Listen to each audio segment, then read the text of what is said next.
Buenos días. Hoy venimos a presentar la moción que acabamos de registrar contra las medidas anunciadas por el Gobierno central. Como muchos sabéis, el presidente del Gobierno anunció en el Congreso de los Diputados, el pasado 11 de julio, su nuevo programa de recortes que van a suponer el peor ataque al estado de bienestar y a la democracia de nuestra historia. Esto es un ataque directo a los pensionistas, parados y trabajadores públicos que verán mermados sus derechos y a los cuales el Gobierno de Rajoy los hace responsables de la crisis económica. Las 17 medidas que ha propuesto son las siguientes. En primer lugar está el incremento del IVA general en 3 puntos, del 18 al 21%, y del IVA reducido en 2 puntos, del 8 al 10. La suspensión de la paga extra de Navidad a los trabajadores públicos, lo que significa una bajada del sueldo a los funcionarios de alrededor del 7%. La reducción del número de días de libre disposición a los trabajadores públicos. En cuarto lugar está el ajuste del número de liberados sindicales.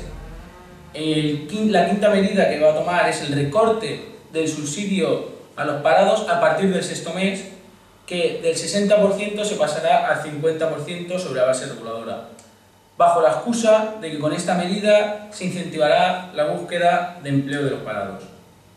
La sexta medida es la reforma de las pensiones, endureciendo la prejubilación y adelantando la entrada en vigor de la edad de jubilación a los 67 años. En séptimo lugar está la eliminación de la deducción del IRPF por la compra de vivienda. Después está la reforma de la administración local, reduciendo el 30% el número de concejales y reduciendo las empresas y las fundaciones públicas. También se recortará un 20% las subvenciones a los partidos políticos, los sindicatos y las organizaciones empresariales. Se reducirán las cotizaciones sociales de los empresarios. Se suprimirán las bonificaciones a la contratación. Se recortarán 600 millones de euros en partidas ministeriales. Se reformará la tributación medioambiental. Aumentará el impuesto que se le aplica al tabaco. Revisarán el baremo y las prestaciones económicas del sistema de dependencia. Flexibilizarán los horarios comerciales, especialmente en las áreas turísticas. Y por último, liberalizarán y en algunos casos privatizarán los servicios asociados al transporte y al sector público. Estas medidas suponen una pérdida más de soberanía del Estado español, el cual ya se ha convertido en una colonia de los mercados financieros, del Banco Central y de las instituciones europeas. La factura social que vamos a pagar es altísima y sumamente negativa. Recortes para pensionistas, parados, trabajadores públicos y para los propios ayuntamientos, que verán menguada la representatividad democrática, y mientras los defraudadores se les aplica la amnistía fiscal. Estas medidas del Gobierno del Partido Popular son claramente antisociales y encaminadas al fracaso, contrarias al interés general, ya que en lugar de poner en valor la lucha contra el fraude fiscal, la eliminación de los paraísos fiscales, recortar los grandes salarios y controlar los grandes beneficios de la banca como medida para superar el déficit, opta por unas medidas dirigidas directamente para que los más débiles sean quienes paguen el déficit y apuesta por una solución de la crisis que va a generar más paro al reducir el consumo y va a crear una mayor incertidumbre social. Por todo ello, desde Izquierda Unida de ELDA, nos indigna que estas sean las soluciones del Gobierno para salir de la crisis. Un látigo contra los derechos de la mayoría y un guante blanco a las entidades financieras y a los defraudadores, que son quienes han provocado esta crisis. Hace falta una respuesta masiva en la calle y que sean los ciudadanos los que hablen a través de un referéndum. Existen otras soluciones, como las que Izquierda Unida está proponiendo, pero el Ejecutivo de Mariano Rajoy se ha plegado a los intereses y a las exigencias del capital financiero, es decir, a los de arriba. Estamos ante una dictadura financiera que va a por todas, a por los servicios públicos, a por las pensiones y a por los salarios de los trabajadores y trabajadoras, mientras las partidas de la Casa Real y de la Iglesia Católica siguen intactas.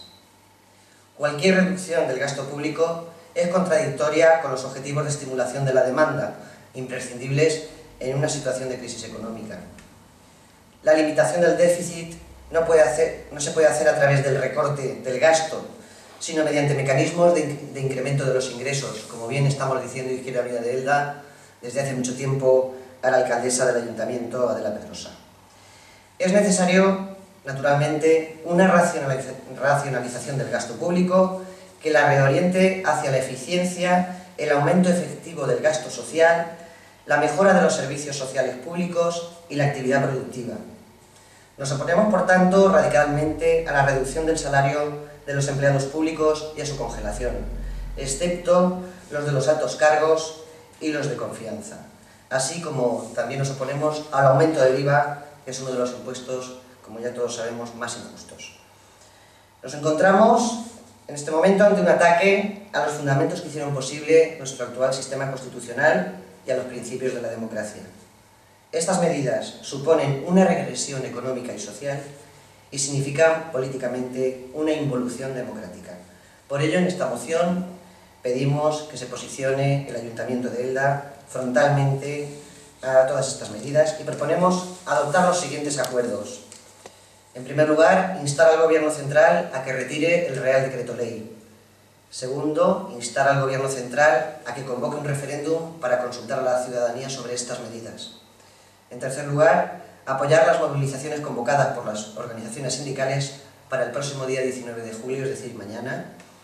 En cuarto lugar, exigir una auditoría de la deuda pública española que dilucide qué parte es legítimo que pague la ciudadanía y qué parte no lo es.